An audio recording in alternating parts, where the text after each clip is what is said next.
Hello everybody, welcome along to today's session. As you can see, we've got a fair amount of guests with us today, but before we do move on to some introductions, just a few housekeeping rules for today's session. As always, we're hoping to be wrapped up in about 40 minutes. We've got quite a lot to get through today. And of course, any questions that you have for our guests today come through on the chat function. If you see any questions that you do like, please do upvote them because we tend to get quite a lot. So the best ones, we can get through those at the end.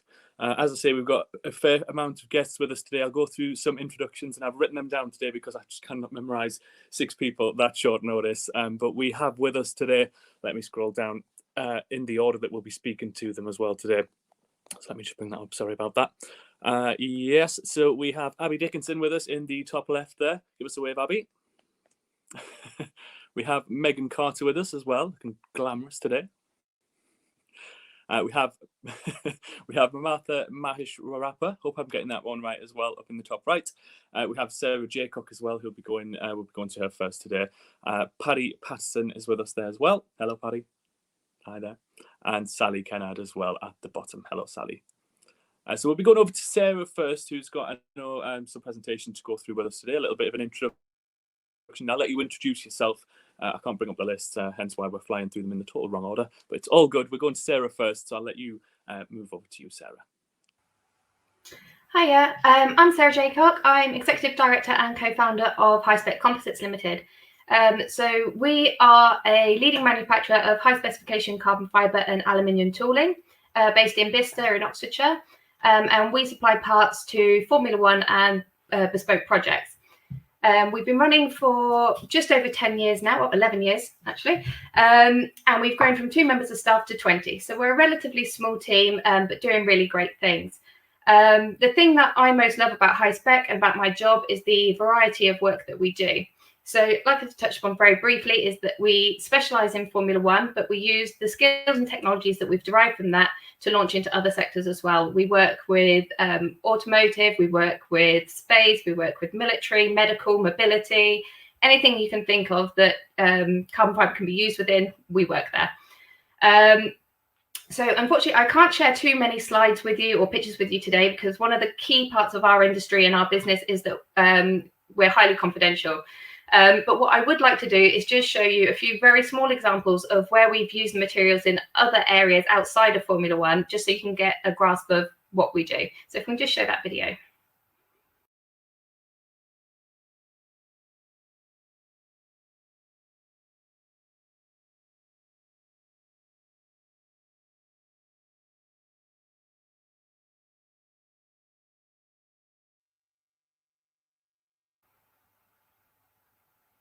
Oh, a bit shorter than what I was imagining. And apologies, there was no music alongside that. But no, what you can see from there is what we do is really quite innovative. So like I say, we specialise in Formula One, but we use materials for all different sectors. And that's one of the most exciting things about our company.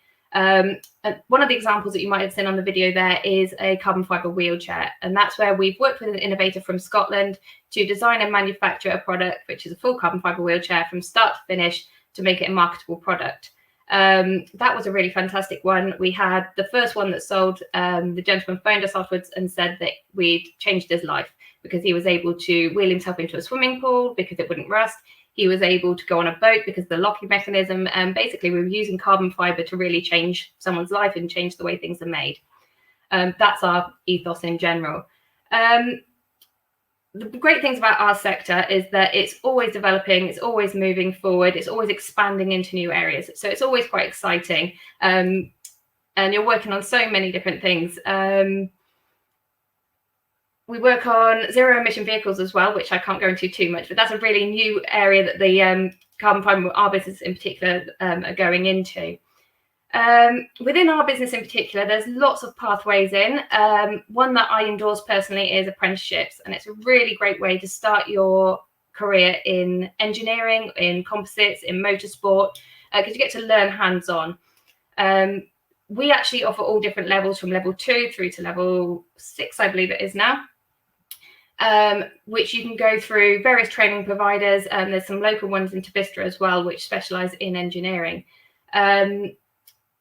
Some of the examples of people that have come into our company through an apprenticeship is we have had one apprentice who joined us, was with us, did a 3-year apprenticeship in the space of 2 years.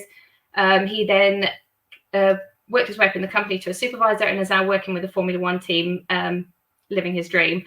Another example is someone who came to us actually not as an apprentice but as a trainee. He was slightly older and he came with no experience and worked his way up to a production manager. In our company, in our sector, there's a lot of progression and there's a lot of different areas you can move into. So if you start off like in a subcontractor like ourselves as a technician, you can take that much further and go into design. You can go into all sorts of things. You can work with the teams, travel the world with them. There's lots of really exciting avenues that you can take afterwards. And we actually help people to progress into those roles. We work with 6 of the leading Formula One teams, and we've enabled people to go into those teams through starting with us, which has been fantastic for them and great for us too. Someone wanting to get into our sector, I'd highly recommend work experience. And the reason that I say that is it's a very hands-on job. It's very demanding. You do have to have a bit of a passion for motorsport or hands-on jobs, and to actually trial that out is really important. And then when it comes to subjects and things at school, there's no particular grades that I would say that you need unless you specifically want to go into an area such as design. But it's quite important to do your best in things like maths, science, technology, STEM subjects, because you're going to be working with materials, resins, temperatures when you're curing them, all sorts of things. And it's a really precise industry as well. It's precision perfect. We work to the millimeter precision. So to be able to understand that size and to be able to see it is really quite important. I'm conscious of time, so that's us in a nutshell. Like I say, we're High Spec Composites and specialise in Formula One. Lovely, thank you very much, Sarah. As I say, if we get any questions through, we'll keep those to the end just so we can get everyone's part of the presentation over. But thank you very much, Sarah. We'll hopefully come back to you shortly. So we're moving over to Megan Carter from Blenheim Palace. Megan, are you with us? Hi there. Hi, everybody. There's a video of Blenheim that I was going to share with you. If you could play that, that would be great. It kind of speaks.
So as you can see from that video, like I said, it kind of says it all really. Blenheim is such an inspiring and diverse place to work, and I'm always have to pinch myself when I drive through those gates. It's a fabulous place, and of course somewhere I grew up with as a child, which makes it more magical for me. It's got a very special culture. So I'm the head of HR.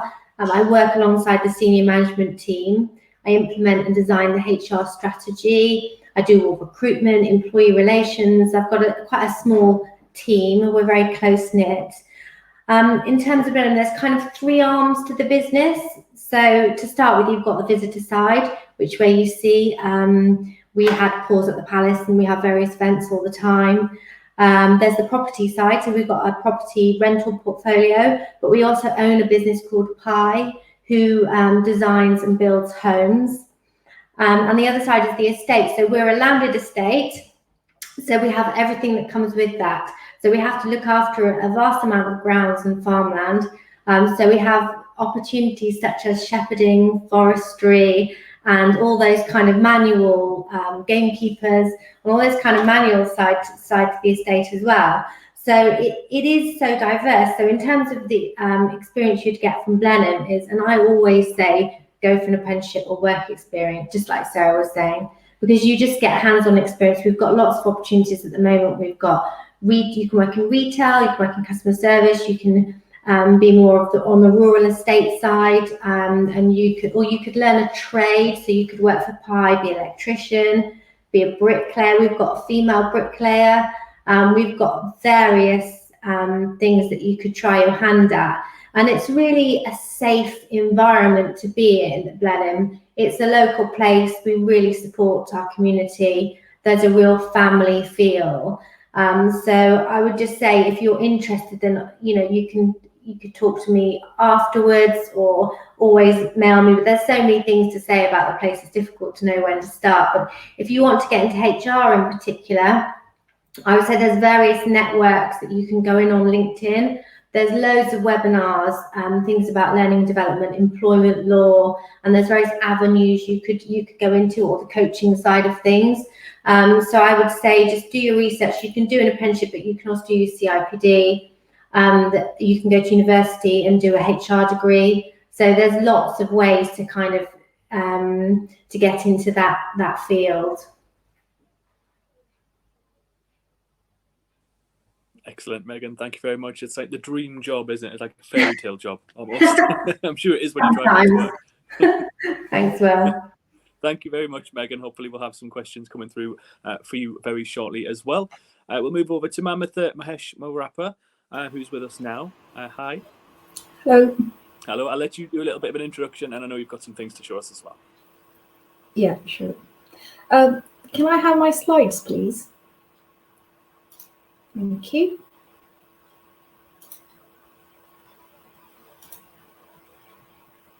Okay.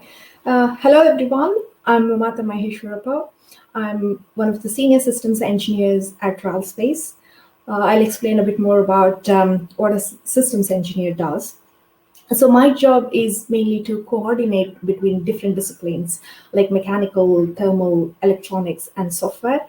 So they all have to work under the same assumption. For example, if you're designing a satellite to go to low Earth orbit, we all are in the same page. And then we have the requirements understood right, etc. So that's my job. And then sometimes I'm also responsible for the technical delivery of the project, which is my current job. I'm also a technical lead on a project called Spectre. That's all about quantum key distribution. So that's the next generation of secure communications. So who are we? We are part of UK Research and Innovation. So this research council consists of 9 different councils, such as art and humanitarian, there is biotechnology, there is medical, engineering, national environment, and also science and technology. So we are part of Science and Technology Research Council. And within that, we have several departments, and RAL Space is one of them. RAL stands for Rutherford Appleton Laboratory. And so it is specialized in space. So where are we? We are in Harwell. So we are co-located along with other 105 space organizations. That includes big organizations such as UK space agencies and European space agencies, and then Thales Space, and also some startups and mid-sized industries. So we have a whole mixture of industries in Harwell campus. So what do? We are involved in over 220 different instruments or satellites so far. And then some of the very important ones, or the popular ones that you might have heard, are like Rosetta. And also we had an instrument on Solar Orbiter, which was launched in February. And also the James Webb Space Telescope, which will be launched in October. So we have an instrument on that as well. So because space is such an hostile environment, we need to make sure that they are designed and developed and tested properly before they go to space. So they need to be very clean. For example, if you're sending something to another planet, let's say to Mars, we should make sure that we do not contaminate that planet. And even to orbit, we should make sure the instruments and the PCBs we design are clean so that they don't short the circuits. So we have the clean room, and you can see people in clean room bunny suits. And before we even get to the orbit, we need to launch using a launch vehicle. So the instruments or the satellites that we design need to survive this atmosphere. So we check that using the vibration test facility, as you can see here. And once the satellites are in orbit, they go through several hot and cold cycles.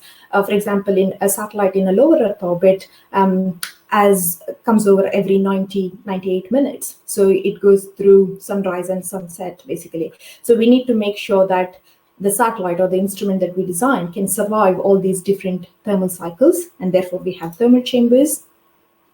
And we also have a Mars yard in order to test some of the robotics that we have got. And once the satellite is up there, we need to get the communications working, and we have our own ground stations which can do this.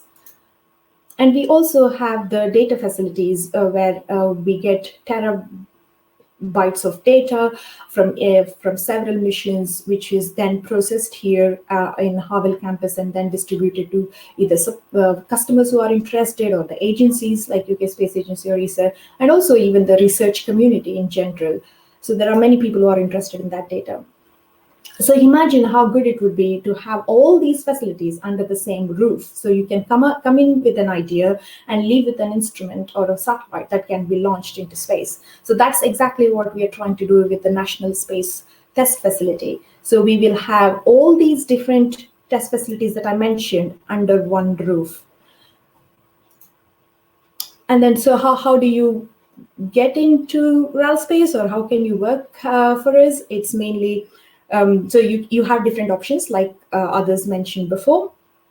So even before you want to apply, if you want to understand what people did from their school up until the present day, maybe how they became engineers or technicians or scientists, you can read some profiles in this link. And there is also some tips from National Space Academy that you can benefit from, and also early career opportunities like apprenticeship, placements, students, and also graduate programs. And we have several video series that you can watch in order to understand what a career at RAL Space would look like. So on that note, thank you for listening. There's also a very small video which will capture everything what I've just said.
Thank you.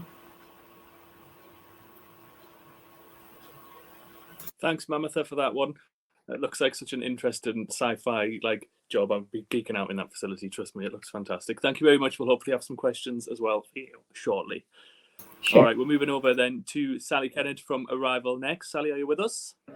Hi guys, thank you so much for taking the time to listen to us today. I'm going to start, first of all, I'll introduce myself. So I'm one of the talent managers here at Arrival, and my job is to hire for our first and future micro factories, which is a brand new concept. As a business, we're not looking just to build vehicles, we're looking to create greener cities. So I'm going to hand over and show you guys a video, and then I'll tell you a little bit more about what we're doing. I don't know if we can play that now.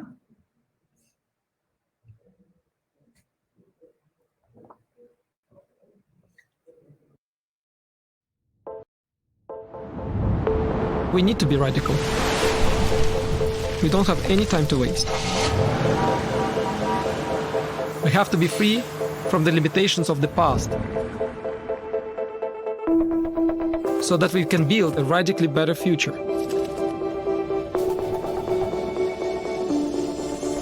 At Arrival, we are contributing to this future now, with vehicles that elevate the everyday, improve the air we breathe,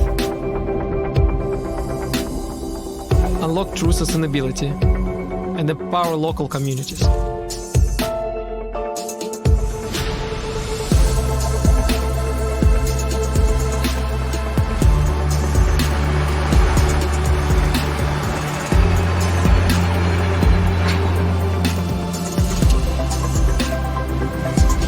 To us, they're modern vehicles.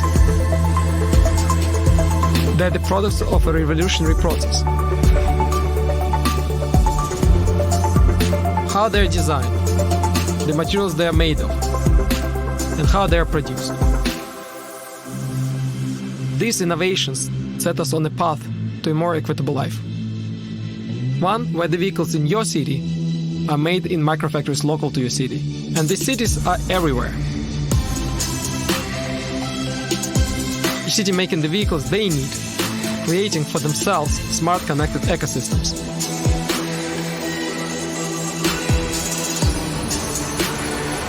This is how we make electric vehicles affordable and accessible to everyone. This is how we empower communities. This is how we have impact. Radical impact.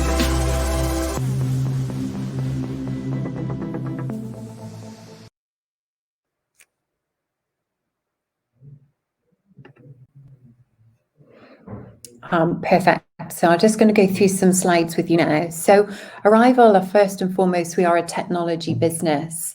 Technology and R&D is the heart of everything that we do. We've been going for nearly 6 years now, and have locations all the way around the world, and have over 2,000 people, which in 6 years I can say is absolutely huge growth.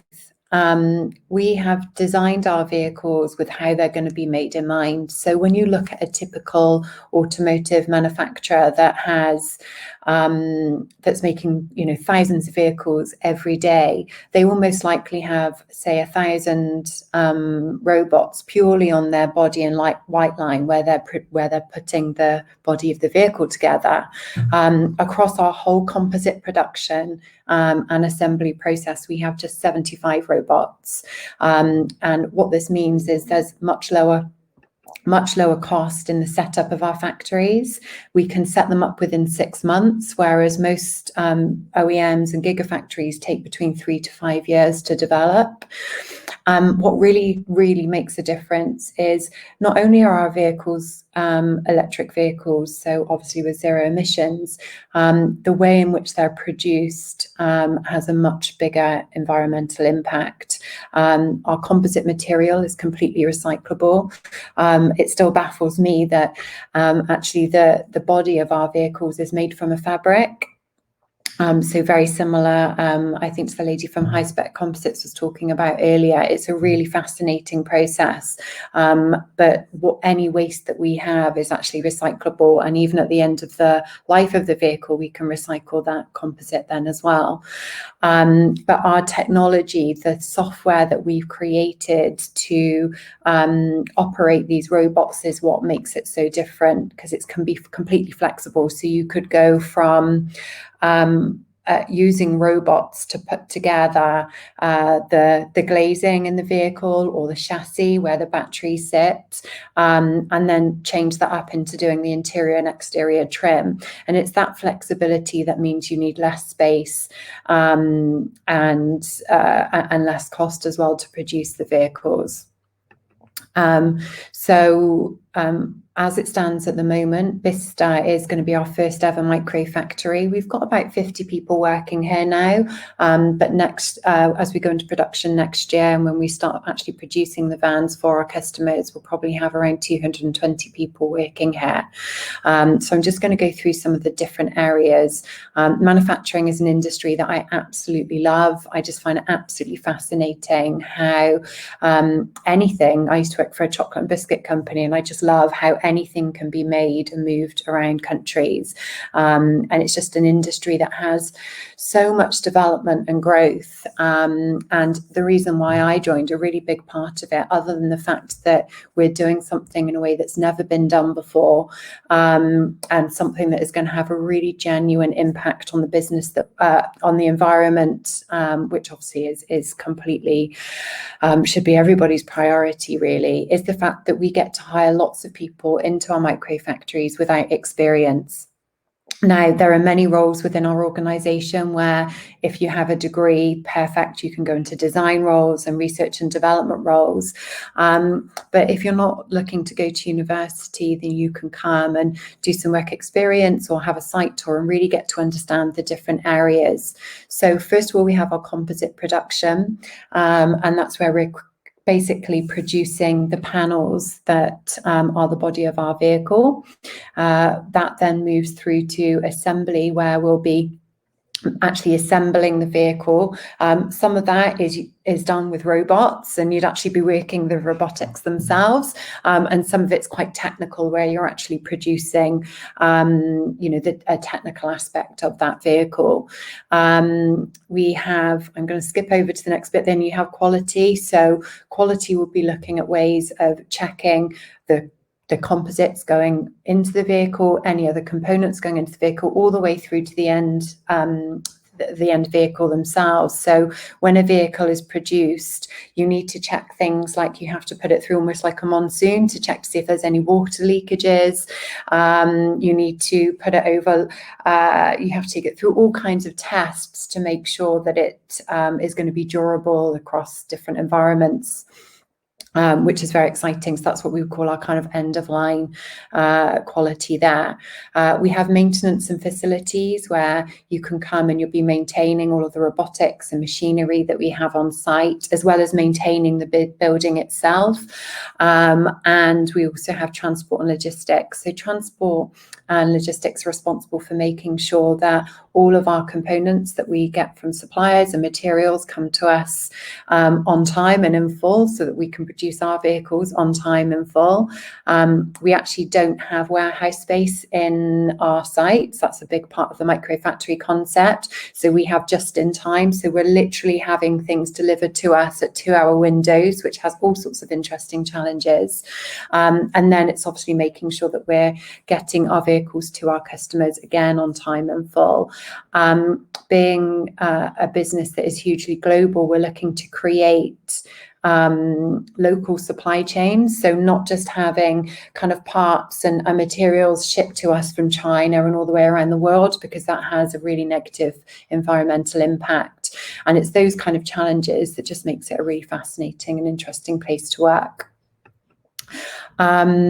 So I've got a little bit here about how to apply. Obviously, it's a little bit less relevant for you guys, but if any of you are interested in coming and having a look around, then we'd be more than happy to set up a site tour, as well as potential work experience as well. The type of things that we look for arrival, I know it seems quite early to talk about it, but the type of things we look for are people that are curious and are just really interested in how things are made and how things work. We want people that like to work together and solve problems, whatever avenue you come into, whether you were coming into, finance or any more corporate side, or all the way through to the actual factory roles themselves. the ability to work with others and solve problems and try and think of things differently is really key, as is being really positive. We're very much, everybody within our business loves what they do, and that's why I love it, because I get to work with loads of people who are really happy every day.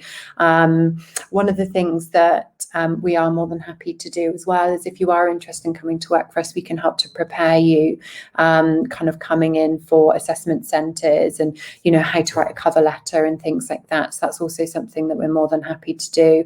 And even if you're not interested in coming to work for us, we're still, as a business, happy to support that, because we really want people to be coming into manufacturing logistics, as it is just an industry that I love and very passionate about. I'll tell you a little bit about the type of benefits that you would get. We actually have really competitive starting salaries, but within all of our roles we have levels, so you can continue to progress and grow your career.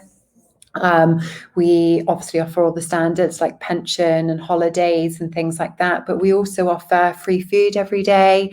So you come in the morning, we've got breakfast, amazing healthy lunch, and I'm not talking burgers and chips, it's chicken and salmon with beautiful vegetables and salads and things like that. And they also do cakes in the afternoon as well. But I think what really makes it a fantastic place to work, other than the fact that everybody loves working here, is that you'll get to work with loads of really talented people from all different backgrounds, and you get to learn and develop, and that will really help you, as people very early in your careers, to help define where you want to go and how you want to progress your career. And we don't have any limitations. We're going to have a really great internal mobility scheme that would allow you, you don't necessarily just have to go upwards. You can move from production into quality or into maintenance or potentially into R&D. And we also have huge international growth. We anticipate having 20 micro factories in the next 2 years. So the opportunity to work in Australia or Mauritius, where we've just opened an office, is all open to you as well. So that was a little bit about us. And we like to say it's Arrival. There is no better place to do your life's work. But thank you very much. Thank you very much, Sally. Very futuristic. I love the looks of those vehicles as well in the video. Fabulous. Excellent. Thank you very much. We're going to move over now to Abbie from Rebellion. Abbie, are you with us? Yeah, cool. I'm unmuted. That's a good start. So hi, I'm Abbie. I'm brand communications manager at Rebellion. So Rebellion was founded in 1992, and we are primarily one of the biggest independent game developers in Europe. We currently have 4 game studios, which are dotted around the country. We have one in Wakefield, Liverpool, Warwick, but our biggest studio and our headquarters is based in Oxford and has been since 1992. So what being an independent game developer means is that we don't have a parent company and we don't have a board or anyone like that. It's literally the 2 brothers who founded the company. And that means that we get to decide on all the projects that we get to make, all the games that we get to make. It's all completely in-house. There's no one else dictating that to us. So we get to decide about the huge variety of awesome games that we get to make. So we are probably best known as developers behind the Sniper Elite franchise. We also make Zombie Army.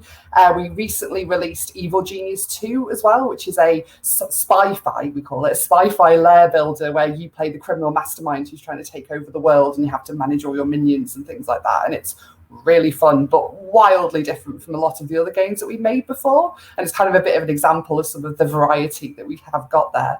So at the moment, we employ over 450 game developers across the country. So that's in everything from games testing, so QA, animation, audio, programming, art, marketing, anything you can think of within games, we've got it all in-house, which is amazing to see everybody all working together on one floor, obviously, when COVID restrictions aren't in place. And we also have big teams in admin, HR, recruitment, and finance, and things like that as well, all those support roles that keep the games company going.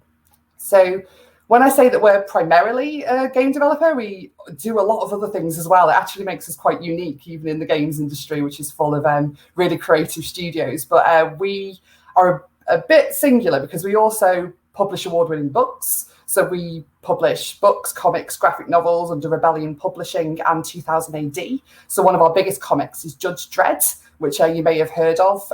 We also have in-house one of the biggest physical collections of British comic books from throughout history, which we acquired when we bought 2000 AD in the year 2000, which makes it really easy to remember, which is really cool because, again, you've got that ridiculous variety and we own a lot of IP. So all of those stories from all those comic books we could make a video game about if we wanted to, which gives us a massive amount of stuff to work with. So on top of that, as if that wasn't enough, we also have our own film studio. So that's in Didcot. We have a $10 million film studio, which is based in an old printing press. We specialise in virtual production films. So that is basically, instead of green screen, which obviously you would normally see, instead it's a set, but it's covered in screens all the way around. But it's like actual, like proper LED screens on the ceiling everywhere. And instead of having it green screen, they put the background in post-production. They actually put the background in while you're there. So you can walk around almost inside a video game world. It's amazing and it's so cutting edge. There's basically nobody else doing it at the moment, but it's incredible to watch. If you've seen any of the behind the scenes of The Mandalorian, that's how they made that, because the green screen would have reflected off his armor because it was all mirrored. So they had to create a new way of doing it, which is this virtual production, which is what we specialize in. So we released our first feature film this year, which is called School's Out Forever, which again was based on a book that we published. So all of these things do kind of like cross over and they kind of cross-pollinate between things. It just sounds a bit bizarre when you list it out, the amount of things that we actually have. We also have our own motion capture studio, which is obviously very important when you're making games so that we can put people into the games themselves. It's called Audio Motion, and that's in Wheatley. They are the absolute top of their game when it comes to motion capture. So they work with film companies such as Disney and Netflix. They also work with other game studios, so it's not just us. So they've worked with Guerrilla on Horizon Zero Dawn, for example. So they are amazing at setting up and producing all those motion capture shoots, which is, again, really fun to go and watch and even more fun to work in, I imagine. We also have our own costume company and a tabletop game division, as if that wasn't enough. So we make our own, we're currently making a Sniper Elite board game based off the video games that we make as well, because why not have more content in there going on? So the future for Rebellion is really bright. We're working on a lot of projects in many divisions. We're constantly growing. We're adding more and more people to Rebellion. We're currently on the lookout for a new game studio, because once everybody comes back from COVID, we're not actually going to have seats for everybody that's left, which has not been something we've had to think about for the last year. But we're constantly growing, and it's really interesting for Rebellion because you can work across so many different industries because of the amount of things that we have going on. So, for example, our head of audio, he started at Rebellion as a QA, and he now does audio mixing, not only for like our AAA blockbuster games, but also for our films as well. So he gets to work across both, and you can have all this really varied experience and coming to work at Rebellion, which is something really unique in the games industry. And it's so cool that we've got that in Oxford as well. So I would say that the best thing is probably the variety, because there's so many things going on. There's always, it's not just the different games, but there's the films, there's the books, and you can get involved with all of it. Everybody's so friendly and so open that if you were interested in another part of the business, or if you had just a particular passion for it, you could just go and ask and talk about it. It's our developers, for example, get to be extras in the films that we make, because why not? And a lot of our game developers were also like the voices in our games as well. So they were messing around pretending to be the zombies in our audio rooms and things like that. So recently a big group of people got to go up to a location, which I can't say anything about, to film drone footage, one of our games that we're making at the moment. So there's so many different cool things you can do, and there's so many different roles in the game studio. And it's such a growing industry as well. It's like, it started off, I mean, the industry itself is quite young, really, when you think about it. It hasn't been around for that long. Like, my job is not to market the games, it's to market the studio, and that job did not exist 2 years ago. Community management, so working with social media, is a job that wasn't like formally settled down or existed a couple of years ago. So there's always new things going on. You'll be surprised how many different roles that goes into actually making a video game. And there's just lots of opportunities there. I think that's probably it. Thank you very much, Abbie. So is it a job or is it a hobby? Because it sounds like such a cool job. Both. You have to have a lot of passion for it. It does help if you like the games. Yeah, you've certainly got the passion. Thank you very much, Abbie. We'll hopefully get back to you shortly as well. Very finally, though, we are going to move over to Paddy Patterson from EKFB, if he joins us now. Hello, Will. Hi, Paddy. Okay, thanks very much. So good afternoon, everyone. My name's Paddy Patterson. I'm the Skills Employment and Education Manager at EKFB. So just to give you a bit of an idea of who we are, first of all, and what we're up to. So we are a joint venture, which means we are a partnership made up of 4 other companies and split up together on a project basis. So we are a mainworks civil engineering contractor delivering on the HS2 project. And so the map you can see on the screen is the yellow bit. That's our plot, if you like, or the trace as we call it. And it's the C23 section that we call it. So sort of the blue bits are the bits that go into London at the bottom or come out of London, depending on how you look at it. And then the blue bit at the top is what sort of heads into Birmingham. So we're the bit in the middle. So we're going through the kind of the nice part of the countryside, I would say. So you can probably see on the map there that we're predominantly coming up through Buckinghamshire, and then we do bypass Bicester. So we do have a significant presence in Bicester and North Oxfordshire, and then we sort of head on through North Hants, and we finish off in Warwickshire. So it's quite a big deal, quite a big project. 80-kilometre stretch of the trace, as we call it. We're effectively doing the civil engineering works, so a lot of the land clearances, a lot of the preparation work, essentially everything almost up to when the track gets laid down. So, you know, things like we've got 75 overbridges that we're building, 17 viaducts, 5 kilometres of green tunnel, and something in the region of 30 million cubic metres of soil that's been excavated and moved around, which is kind of mind-blowing numbers those are. Project for us, approximately 5 years in duration. We're kind of about a year into that now, but again, with a project of this size, you know, the timetable may shift a little bit, but we're certainly in that mobilising space at the moment. So just to kind of give an idea of the sort of the scale at which we're operating, and I'm thinking about some of the employment and training opportunities. So currently we probably have about 800, just over 800 people working on the joint venture. So people like myself working for EKFB, but there are well over 2,000 people now working on the wider project. We have a network of subcontractors. A lot of our labour will be employed through other agencies. So we certainly have over 2,000 workers employed on the project. And we think over the lifetime of the project, so over those 5 years, probably in the region of 5,000. And the sort of types of roles, you know, you see the images I put on are sort of bits of machinery. I think it's fair to say those 5,000 people are not people that are sitting in machines digging up you know, million cubic meters of soil. We have a saying within EKFB, and that's that you don't have to be an engineer to work in civil engineering. So even though principally this is a civil engineering project, there's a huge range of roles, professions, disciplines, skills and experiences that go on to make a project like this happen. And of course, you know, the hard hat and the high vis side of it, that's very much that is the bit that gets the work done. But there's an awful lot going on in behind that. So I think that's one of the key points really to take away when we think about construction and engineering projects, is that, you know, there's an awful lot of other disciplines go into it. So even thinking about our project, you know, it has to be designed. Someone has to sit down and do surveillance work. There's an awful lot of community engagement involved. There's my role, which is working around skills. So again, a lot of people involved in it, and not to mention environmental, which is a huge part of the project for us.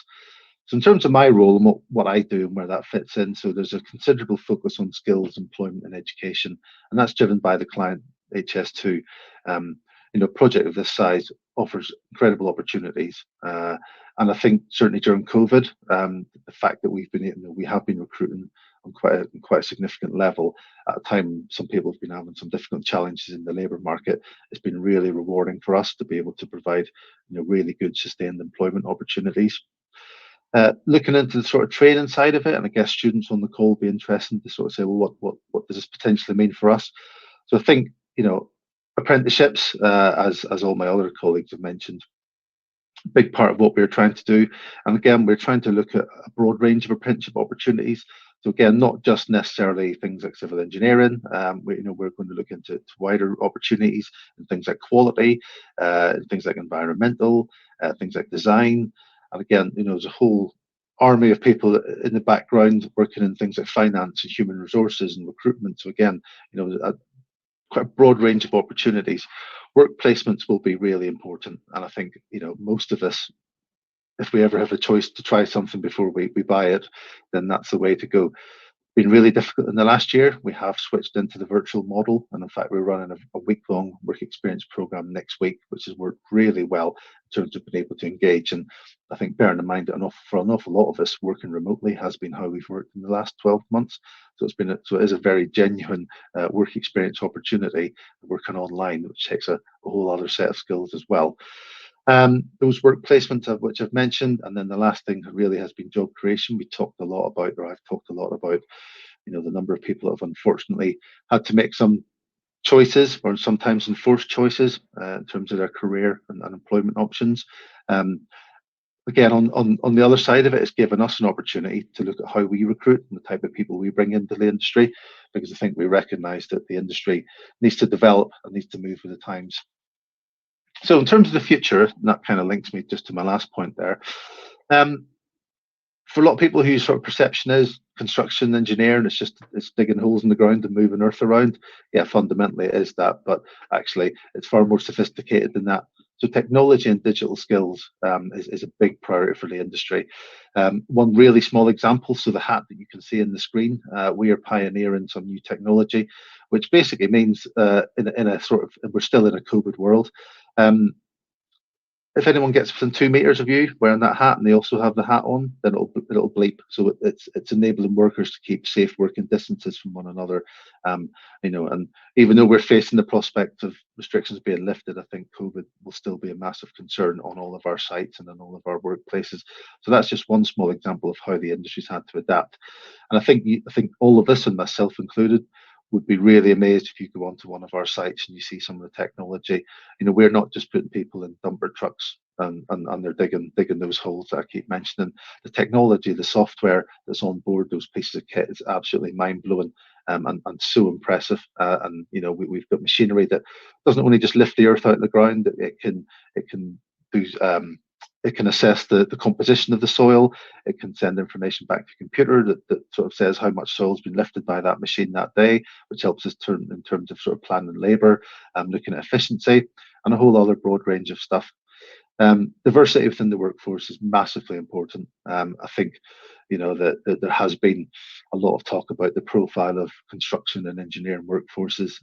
One of the phrases that I've heard a lot, which I quite like, is male, pale and stale, and we do need to do an awful lot more to change that. And the picture you can see is our colleagues supporting the recent International Women in Engineering Day. So our plan, if you like, our commitment is to increase and improve the diversity of our workforce, so that we do move away from those sort of stereotypes that tend to blight the industry. And then on the last point, which again links with that around sustainability and social value, we have a responsibility. As a project of our size, we're around for a long time. We're making a big impact, but we do have a responsibility to be a good neighbour. So in terms of sustainability, thinking about how we are in terms of noise, thinking about emissions, and again linking those two things around technology. People may be surprised to learn that we're actually now using all electric kit on some of our sites. Heavy machinery, but it's all electric. So again, trying to move away from the occasionally slightly dirty image that some of the sector can have, and then again around that social value, being a good neighbour, connecting with the community, because we recognise that we need to work closely with the community, work with schools, work with charity organisations, really just to be that good neighbour that we've talked about. And the last question, and I think someone did post in the chat, what things do you like about your job? Well, like anyone else on the call, everyone's really engrossed in their job, and there's so many things. But I think a couple of things for me, being part of this project, and we are Europe's largest infrastructure project, is amazing. It's completely different from anything I've ever done before.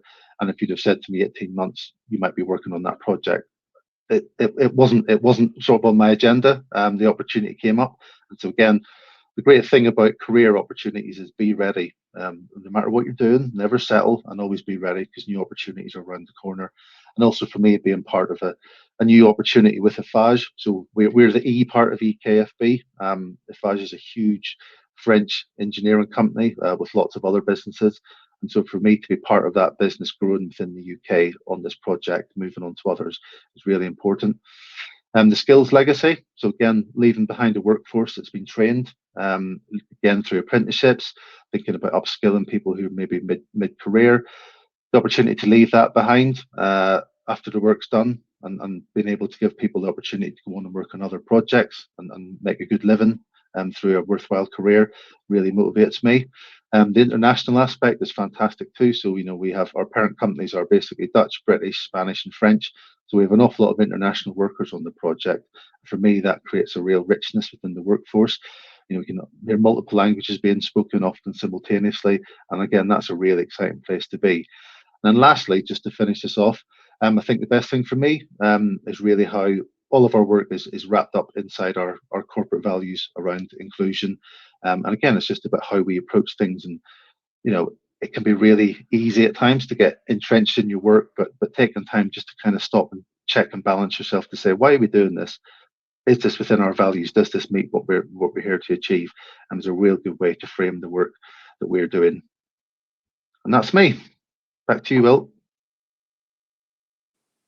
Excellent, Paddy. Thank you very much. It's so interesting, the crossover. Like you say, it's not just construction, it's technologies and all these other fields coming together. So thank you for the insight for that. Very interesting stuff. And you've answered some of the questions as well that I was going to ask you, so that saves us a couple of minutes as well. Thank you, Paddy. We'll just jump back over to Sarah for one of the other questions that came through in the chat. What can someone do at the age of 15 to start preparing for a career such as, HSC Composites? I think at the age of 15, the most important thing is for people to understand their soft skills. And by soft skills, I mean, what are they doing with their time already? Employers aren't looking for people to have an extensive amount of work experience at this point in their lives. What we're looking for is things like teamwork, time management. So for students at the moment, are you part of a sports team? Or do you do extracurriculars? It's things like that you can identify and start to build a bit of a CV or a portfolio that employers will actually look for in the future. The other thing that I'd say is do as much work experience as you possibly can. The reason I say that is even on this this event today, you're seeing that there's lots of similar fields, but with very different jobs, very different roles, very different setups. So, for example, between High Spec Composites and Arrival, you might have some crossovers, but you've got one that's a very large business and one that's a very small business. So they're completely different places to work. So I'd say to students at the age of 15, get as much work experience as you can and find out what's more suited to you. Do you like being part of a small team, a big team? Do you like working independently? Find out what's for you. And the best way to do that is through trial and error. Yeah. Do you think it's important to start on a CV at that age as well? Oh, absolutely. I think there's so much that students are doing now that they don't necessarily recognise. And one of my side jobs is I'm an enterprise advisor, and I go out and speak to students from all ages. And I think that they don't necessarily understand that what they're doing is really important. Like I say, even if it's just a workshop that they've been to and they've learned something from, or whether they've delivered a presentation to a class, these are all skills that they can take with them into their first job. All employers out there know that there's limited work experience from school leavers, but these are things they can start building on now and write down. Yeah, absolutely. Excellent. Thank you very much, Sarah. Thank you for your time as well. It's been brilliant. Thank you. We'll just move over quickly then to Megan as well, with the fairy tale job, which I just absolutely loved the look of that one. I'm sure there's loads of other people wondering how else best to follow in your footsteps. She may have left us. She may not be here anymore. That is fine. I'm are you still here? I'm here. I just can't work out how. Sorry, everybody. Technical issues. We've only been in the pandemic for like 2 years. It's fine. I know it's a night, but I've been working in my kitchen for too long. It's Anyway, so what was the question again? So how can people land a job at such a spectacular location like yours? What can they be doing in preparation to follow that sort of career? So really just showing enthusiasm and showing an interest. So you can apply on our website for all of our jobs, or you can contact me. But as Sarah said, really, it's about doing a bit of research, so understanding a bit about the company. Smile a lot in your interview, and do put something in place like a CV, any sports you're doing or any projects that you've led on or any part-time jobs or anything like that, and just use that as experience.